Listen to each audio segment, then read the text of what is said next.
Hello दोस्तों, लेकर आई हूँ आप लोगों के लिए एक न्यू स्टोरी जो कि बहुत ज़्यादा इंटरेस्टिंग होने वाली है। तो चलिए स्टोरी की शुरुआत करते हैं। स्टार्ट में तो हमें हमारी फीमेल लीड को दिखाया जाता है जियांग, जो कि काफ़ी ज़्यादा डरली थी। वो मिस्टर जू के पास आकर कहती है, मुझे आज रात तुम चाहिए। मिस्टर जू कहते हैं कि इसका अफसोस मत करना। फिर उसे उठाकर रूम पे ले आए थे। फिर यहाँ पर ये लोग किस कर रहे होते और ये दोनों शुरू हो गए थे और यहाँ पर इन दोनों ने जो है नाइट स्पेंड कर ली थी। नेक्स्ट सीन हमें मॉर्निंग पे दिखाया जाता है, जहाँ पर जियांग तो अपना बैग वगैरह उठाकर जा रही होती है। तभी मिस्टर जू से रोकता है। मिस्टर जू कहता है कि चलो बात करते हैं कल रात के बारे में, क्या तुम जा रही हो? जियांग कहती है कि हम अडल्ट हैं, बस हमने कुछ फन किया है, इसे तुम भूल जाओ, और वहाँ से चली जाती है। यहाँ पर जियांग एक लिपस्टिक भूल गई होती है। मिस्टर जू उस लिपस्टिक को उठाता है और एक फ्लैशबैक याद कर रहे होते हैं, जहाँ पर हाई स्कूल के टाइम पे मिस्टर जू को कुछ बंदे कूट रहे होते हैं। तभी वहाँ पर जियांग आती है और उसने कैमरा लिया था। वो बंदे तो कैमरा देख के डर जाते हैं और कहते हैं कि सीनियर, हम आपकी क्या सेवा कर सकते हैं। जियांग यहाँ पर कहती है कि क्या तुम चाहते हो कि मैं टीचर को बताऊं? दोबारा ऐसा नहीं होना चाहिए और जाओ यहाँ से। वो लोग चले गए थे। फिर यहाँ पे जियांग मिस्टर जू से पूछती है कि क्या तुम ठीक हो? जू कहता है कि थैंक यू। जियांग कहती है कि विश्वास करो, अगर फ्यूचर में वो दोबारा तुम्हें ऐसे परेशान करे तो तुम मुझे बताना, मैं तुम्हें प्रोटेक्ट करूंगी। यहाँ पर मिस्टर जू सोच रहा होता है कि बहुत टाइम से मैंने तुम्हें नहीं देखा। तभी यहाँ पर मिस्टर जू का असिस्टेंट आता है। यहाँ पर असिस्टेंट जियांग के बारे में बताता है कि वो एक कंपनी की बॉस है, मार्केटिंग डिपार्टमेंट की। जो कहता है कि मैं उस डिपार्टमेंट का न्यू एम्प्लॉय बनना चाहता हूँ, तो सब कुछ अरेंज करो। दूसरी साइड यहाँ पर जियांग तो मेकअप वगैरह कर रही होती है और कहती है कि मेरा डिवोर्स सक्सेसफुली हो गया, उसे इस कमबैक से मुझे छुटकारा मिल गया। यहाँ पर वो अपनी फ्रेंड से बात भी कर रही होती है, जहाँ पर उसकी फ्रेंड कहती है कि उसने तुम्हें चीट किया था। यहाँ पर जियांग कहती है कि टाइम खत्म हो रहा है, मैं बाद में तुम्हें कॉल करूँगी, मुझे इंपॉर्टेंट काम है। जब यहाँ पर जियांग जा रही होती है तभी रास्ते पर वो एनी से टकरा जाती है। वो जीजी कहती है कि तुम यहाँ पर क्या कर रही हो? जियांग कहती है कि तुम्हारा इससे मतलब। यहाँ पर जीजी कहती है कि तुम यहाँ पे एक इंटरव्यू देने के लिए आई हो ना, वैसे भी तुम इस इंटरव्यू में पास नहीं होगी, तुम इसके लायक हो ही नहीं।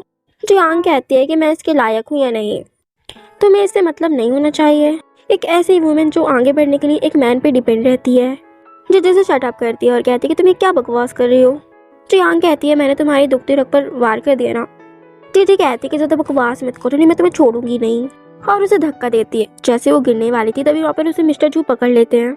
यहाँ पर जीजी अभी भी नहीं मानती और उसे कूटने के लिए आ रही होती है। तभी उसका हाथ मिस्टर जू पकड़ लेते हैं और गार्ड से कहकर उसे बाहर फिकवा दिए थे।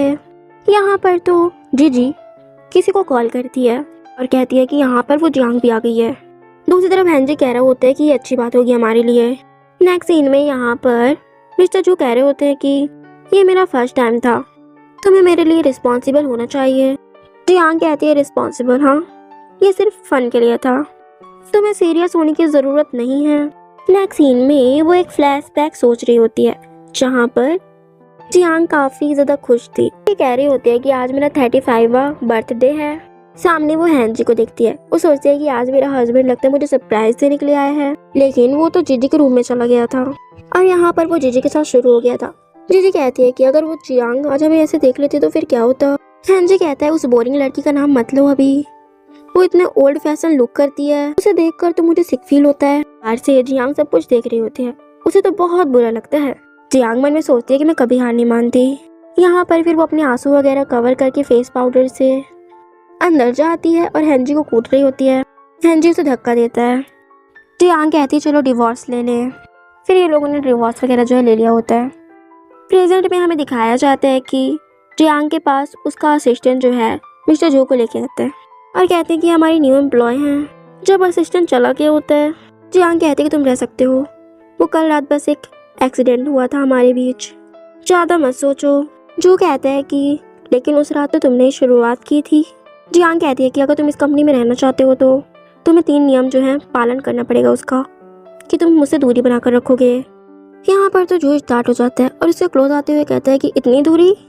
जियांग कहती है कि मुझे तुम्हारी उपस्थिति की एहसास ना हो, इतना दूर तुम मुझसे रहो, और कहती है कि अगर तुम्हारे अंदर बिजनेस की क्वालिटी एंड एबिलिटीज़ नहीं है तो तुम ये जॉब को लीव कर सकते हो। जो कहता है कि डायरेक्टर जियांग, क्या आप मेरे लिए वरीड हैं कि मुझे निकाल दिया जाएगा? जियांग कहती है कि मैं तो बस एक मामले के बारे में बात कर रही थी। वो तो उसे घूर घूर कर देखा जा रहा था। वो कहती है थर्ड ऑप्शन ये है कि तुम मुझे इस तरह घूर घूर के देखना बंद करो। जो कहता है कि मैं कैसे देख रहा हूँ फिर। जियांग कहती है खैर बेहतर होगा कि मैं जो कह रही हूँ उसे आप रोक लें, अदरवाइज किसी की मध्यस्थता करना बेकार है। और उसे एक फाइल देती है और कहती है कि अगर तुम्हें कुछ समझ ना आए तो मुझसे पूछ लेना।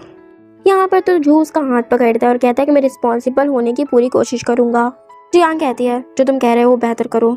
यहाँ पर तो उसके क्लोज आ रहा होता है। जियांग कहती है दूर रहो मुझसे, और हाँ ये मत भूलो कि मैं तुम्हारी बॉस हूँ यहाँ पर, इसलिए सीरियस हो जाओ। जू कहता है कि उस दिन तुमने पहल की थी, तुम चाहती हो कि मैं भूल जाऊँ। नेक्स्ट सीन में वो मीटिंग वगैरह में थी। उसने बहुत अच्छी तरीके से मीटिंग कर ली थी और बाद में यहाँ पर वो अपनी प्रोडक्ट्स की जो है डिटेल्स वगैरह दे रही होती है सभी को। उसके मेकअप प्रोडक्ट्स भी सभी को पसंद आए थे। फिर बाद में उसे जू पकड़ता है और कहता है कि तुम्हें मेरे बारे में भी सोचना चाहिए, तुम मुझे जल्दी जवाब मत देना। नेक्स्ट सीन में यहाँ पर वो कुछ लड़कियों के मेकअप्स वगैरह लगा रही होती है। उस लड़की की कवरेज वगैरह फेस पे नहीं आ रहा था। फिर यहाँ पे जियांग उसके बहुत अच्छा मेकअप करती है। यहाँ पर मिस्टर जू भी खड़े हुए थे जो यहाँ पर एक फ्लैशबैक सोचते हैं। ऐसे ही जब एक बार मिस्टर जू के चोट लगी हुई थी तब यहाँ पर जियांग उसके थोड़ा सा मेकअप वगैरह करके उसका फेस कवर कर दी थी फाउंडेशन से। और यहाँ पर मिस्टर जू सोच रहे थे कि इस लाइफ में मैं दोबारा तुम्हें नहीं खोऊंगा। नेक्स्ट सीन में हेनरी तो यहाँ पर था और उसकी कंपनी कुछ खास नहीं चल रही होती है। यहाँ पे वो जीजी के ऊपर चिल्ला रहा होता है कि मैं रियलिटी में अंधा था जो तुम्हारे पीछे उस जियांग से डिवोर्स ले लिया। यहाँ पर तो जीजी भी उसके ऊपर चिल्लाने लगती थी, अगर तुम उसे चाहते हो तो तुम उसके पास जाओ ना, जाओ मैं भी तुम्हें सर्व नहीं करूँगी। हेनरी कहता है कि मुझे परवाह नहीं कि तुम किस मेथड का यूज़ करती हो, मुझे वापस से कॉपरेशन चाहिए, अदरवाइज मैं चाहता हूँ कि तुम अच्छी दिखो। यहाँ पर ये हेनरी भी जीजी को भी यूज़ ही कर रहा था अपने कॉपरेशन के लिए। फिर यहाँ पे हेनरी भी याद करता है एक फ्लैशबैक जहाँ पर जियांग उसका बहुत केयर करती थी पहले। यही सब सोचकर फिर यहाँ पर वो बाद में जियांग के पास आ गया होता है। हेनरी कहता है कि चलो बाहर चले डिनर करने के लिए। बीच में मिस्टर जू कहता है कि माफ़ कीजिए लेकिन डायरेक्टर जियांग उसके पास पहले से ही अपॉइंटमेंट है। हेनरी कहता है कि क्या तुम जानते हो कि मैं कौन हूँ। यहाँ पर मिस्टर जू जियांग को पकड़े हुए थे। तभी हेनरी कहता है कि तुम्हारी हिम्मत कैसे हुई मेरी वुमेन को छूने की, लगता है तेरी शामत आई है, और उसे कूटने के लिए आ रहा होता है। यहाँ पर जियांग उसे रोकती है और कहती है मुझे तुमसे बात करने में कोई इंटरेस्ट नहीं है। वो उसके कानों पास आकर कहता है कि तुम मत भूलना कि मॉम को हमारे बारे में अभी कुछ नहीं पता कि हमारा डिवोर्स हो चुका है, अगर मैं उनसे कहूँ। फिर जियांग कहती है जू से कि मैं कुछ काम निपटा कर आती हूँ। यहाँ पर जियांग हेनरी से कहती है कि हम डिवोर्सेड हैं।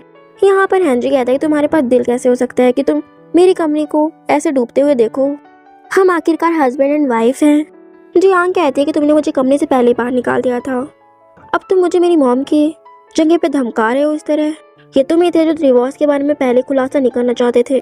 यहाँ पर हेनरी कहते हैं कि बात कुछ ऐसी कि मुझे तुम्हारा इन्वेस्टमेंट चाहिए, उस पार्टी में प्रमोशन के लिए जाना होगा और ये मॉम वाला मुद्दा मुझ पर छोड़ दो। जियांग कहती है ठीक है। नेक्स्ट सीन हमें पार्टी का दिखाया जाता है जहाँ पर जियांग ने बहुत ज़्यादा पी रखी थी। तभी यहाँ पर मिस्टर जू आ जाता है और कहता है कि वो मैन तुम्हारे लायक नहीं है। वो कहती है वो मैन मुझे डिजर्व नहीं करता है, तो चलो आज रात चलते हैं, तुम मेरे साथ मैं तुम्हारे साथ। हेनरी उसके पीछे जाने की कोशिश करता है लेकिन यहाँ पर जू का असिस्टेंट उसे रोक लेता है। दूसरी तरफ ये दोनों वापस से क्लोज काफ़ी ज़्यादा आ गए थे। नेक्स्ट सीन में वो उसके लिए डिनर वगैरह प्रिपेयर करके रखा हुआ था। यहाँ पर जो कहता है कि पास्ट के बारे में मत सोचो, वही मैन है जो तुम्हें डिजर्व नहीं करता। तभी यहाँ पर हेनरी का कॉल आ गया होता है। वो जियांग को काफ़ी ज़्यादा परेशान कर रहा था और कहता है कि मैंने तुमसे कहा था कि तुम मेरे लिए काम करो, मैं तुम्हारी रिस्पेक्ट करता हूँ वरना। जू तो उसका फ़ोन छीन और कहता है कि जियांग ने साफ साफ तुझे कह दिया कि वो तुम्हारी हेल्प नहीं करना चाहती। हेनरी कहता है कि तू कौन है। जू कहता है कि तुझे क्या लगता है कि मैं कौन हो सकता हूँ, मैं अब उसके साथ एक ही रूम में हूँ, और रही बात हमारा रिलेशनशिप क्या हो सकता है। यहाँ पर तो हेनरी चिल्ला रहा होता है कि अभी अभी हमारा डिवोर्स हुआ है, उसने 4 लोगों के साथ रिलेशन भी बना लिया। जियांग उसे फ़ोन लेकर कहती है कट करके मेरा फ़ोन फिर से मत उठाना। जू कहता है कि आमतौर पर आपके साथ ऐसा ही बिहेव करता है।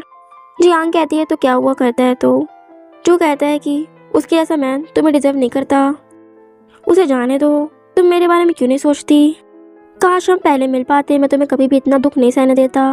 नेक्स्ट सीन में फोटोशूट के लिए उनकी मॉडल गायब थी। ये सारा कुछ किया धरा तो जीजी का था। फिर यहाँ पर जियांग को आइडिया आ जाता है। फिर वहाँ पर वो ओल्ड लेडी को जो है रेडी वगैरह करवाती है और कहती है कि मैं चाहती हूँ कि ओल्ड लेडीज़ को भी अपने मेकअप वगैरह पर फोकस करना चाहिए, वो भी तो अच्छी दिख सकती है ना। फिर वो उनका फ़ोटोशूट वगैरह करवाती है। फिर जब वो जा रही होती है तभी उसे मिस्टर जू पकड़ लेता है और कहता है तुमने अभी तक मेरे क्वेश्चन का आंसर नहीं दिया। वो उसी क्वेश्चन का जवाब चाहता था जब वो कह रहा होता है कि तुम मेरे बारे में क्यों नहीं सोचती। जियांग कहती है कि मुझे इसके बारे में बात नहीं करनी, वर्क टाइम पर मुझे इसके बारे में बिल्कुल भी बात नहीं करना, और वो तो इसे क्लोज खींच लेता है। दूसरी तरफ यहाँ पर जीजी फोटोज वगैरह उनके खींच लेती है। जब इसने फोटो खींचा ही है तो कुछ ना कुछ कांड तो करेगी ही। नेक्स्ट सीन में इनकी फोटोज वायरल हो जाती है, जहाँ पर सभी लोग तो बात कर रहे होते हैं कि जियांग ने ही पहले हेंजी को चीट किया, तभी इनका डिवोर्स हुआ है। बाद में यहाँ पर जियांग को काफी ज्यादा बुरा लग रहा होता है। जो उसके पास जाता है, वो कहता है कि तुम इतनी अपसेट क्यों हो। जो कहता है कि सारी मेरी गलती है, मैंने तुम्हें सेड्यूस किया था, इसमें तुम्हारा कोई फॉल्ट नहीं है। जियांग कहती है कि तुम्हारी गलती नहीं है, मैं बस इतना ही सोच रही थी कि मैं वास्तव में कितनी ज़्यादा बुरी हूँ। जो कहता है कि तुम केवल 2 ही मंथ से नौकरी पर हो, तुमने मेकअप प्रोडक्ट्स को कितने हाई लेवल पर ले गई हो, तुम्हारे पास इतनी ज़्यादा एबिलिटीज होने के बाद भी तो खुद पर संदेह कर रही हो। जियांग कहती है कि मुझे अचानक से एहसास हुआ कि तुम तो मुझसे बेहतर जानते हो। जो कहता है कि मैं तो कहता हूँ, तुम तो भूल जाती हो, मुझे इसे वापस से दोहराने में कोई आपत्ति नहीं है कि मैं तुम्हें लाइक करता हूँ। वो उसके क्लोज आकर ऐसे बोल रहा होता है। फिर कहता है कि क्या तुम अपना हस्बैंड बदलने पर विचार कर सकती हो। नेक्स्ट सीन में वो दोनों एक ब्यूटीफुल सी प्लेस पे गए हुए थे, और यहाँ पर वो दोनों अपना क्वालिटी टाइम बिता रहे होते हैं। यहाँ पर तो जियांग बहुत ज्यादा टल्ली हो गई थी। यहाँ पर जो कहता है कि तुम्हारा ये मेकअप बहुत अच्छा लग रहा है। यहाँ पर तो जियांग उसे किस कर देती है। फिर यहाँ पर वो दोनों क्लोज आ जाते हैं। नेक्स्ट सीन में हेनरी जियांग के पास आता है और कहता है कि मुझे इसका बहुत ज्यादा रिग्रेट है कि मैंने तुम्हें छोड़ दिया। जियांग कहती है कि तुम मेरे पास इसलिए नहीं आए क्योंकि तुम्हें पछतावा हो रहा है, क्योंकि तुम्हारी कंपनी बैंकरप्ट जो हो रखी है। हेनरी कहता है कि मैं रियलिटी में तुम्हारे साथ रहना चाहता हूँ। तब यहाँ पर जू आता है और कहता है कि मैं तुझसे बेहतर हूँ। फिर यहाँ पर जियांग जू के साथ चले जाती है। नेक्स्ट सीन में जीजी जियांग को किडनैप करवा लेती है, और वहाँ पर हेनरी भी था। जब इस बात का मिस्टर जू को पता चलता है तो वो तो तुरंत ही जियांग को बचाने के लिए वहाँ पर पहुँच गए थे। यहाँ पर तो ये हेनरी पागलों की तरह बिहेव कर रहा होता है और कहता है कि मुझे तुमसे दोबारा मैरिज करनी है। जियांग कहती है कि इम्पॉसिबल है। यहाँ पर हेनरी कहता है कि प्रेसिडेंट कू ने आपके लिए तुरंत ही मेरे तियांजे ग्रुप को बैंकरप्ट कर दिया। मैं रियलिटी में तुम्हें अंडर एस्टिमेट कर दिया था। जियांग कहती है तुम क्या कह रहे हो, मैं उसे नहीं जानती उस प्रेसिडेंट को। हेनरी कहता है इसे कोई फर्क नहीं पड़ता, जब तक हम दोबारा मैरिज नहीं कर लेते सभी प्रश्न हल हो सकते हैं। फिर यहाँ पर जियांग ट्रिक खेलने की कोशिश करती है, कहती है मैं तुमसे मैरिज करने के लिए रेडी हूँ। फिर वो उसका हाथ खोलने वाला था, फिर वो कहता है तुम झूठ बोल रही हो, और उसका गला दबाने लग गया था। तभी वहाँ पर मिस्टर जू आ जाते हैं। यहाँ पर ये साइको हेनरी कह रहा होता है कि मैं तुम्हारा फेस ही खराब कर दूंगा। यहाँ पर तो जू आकर उसे गार्ड से पकड़वा कर बाहर फेंकवा देता है। जो कहता है कि सीनियर क्या तुम ठीक हो। जियांग कहती है सीनियर क्या तुम वही हो। जो कहता है फाइनली तुम्हें याद आ गया। अब जियांग और मिस्टर जू भी साथ हो गए थे। नेक्स्ट सीन में मिस्टर जू के फादर जू को बहुत ज्यादा कूट रहे होते हैं क्योंकि उसने फैमिली मैरिज से इनकार कर दिया था। जो कहता है कि मैं किसी ऐसे वुमेन से शादी नहीं करना चाहता। इसी वजह से उसके फादर उसे बहुत ज्यादा कूटा था। फिर बाद में जियांग जू के फादर के पास जाती है। यहाँ पर जू के फादर कहते हैं कि वो ऑलरेडी इंगेजेड है। मुझे होप है कि तुम समझ गई होगी। वो तो उसे पैसों का चेक दे रहा होता है। जियांग तो उसी वक्त उस चेक को फाड़ के फेंक देती है। उसके फादर तो गुस्सा करते हुए कहते हैं कि उसके साथ तुम्हारा कोई रिलेशनशिप नहीं हो सकता। जियांग कहती है कि ये हम दोनों पर निर्भर होना चाहिए। आपने कहा कि ये मायने नहीं रखता, ठीक है फिर मैं चलती हूँ। फिर वो वहाँ से चली जाती है। दूसरी तरफ यहाँ पर मिस्टर जू की हालत तो बहुत बुरी थी। यहाँ पर वो जियांग को कॉल करके कह रहा होता है कि मैंने तुम्हारी कॉल का आंच नहीं दिया, मुझे कुछ काम है। यहाँ पर जियांग कहती है कि डोंट वरी, तुम्हारे फादर को कुछ टाइम मिल जाएगा, वो हमारे रिलेशनशिप के लिए मान जाएंगे। जो कहता है कि इस लाइफ में मैं तुम्हारे अलावा किसी से भी मैरिज नहीं करूंगा। तभी यहाँ पर उसके फादर आ जाते हैं। फिर वो वापस से नील डाउन होकर बैठ जाता है और कहता है कि मैं उसके अलावा किसी से मैरिज नहीं करूंगा क्योंकि मैं सिर्फ उससे प्यार करता हूँ। उसके फादर कहते हैं कि तुम अभी भी ये पागलों जैसी हरकत कर रहे हो। यहाँ पर उसके फादर बहुत ज्यादा उसे वापस से कूटते हैं।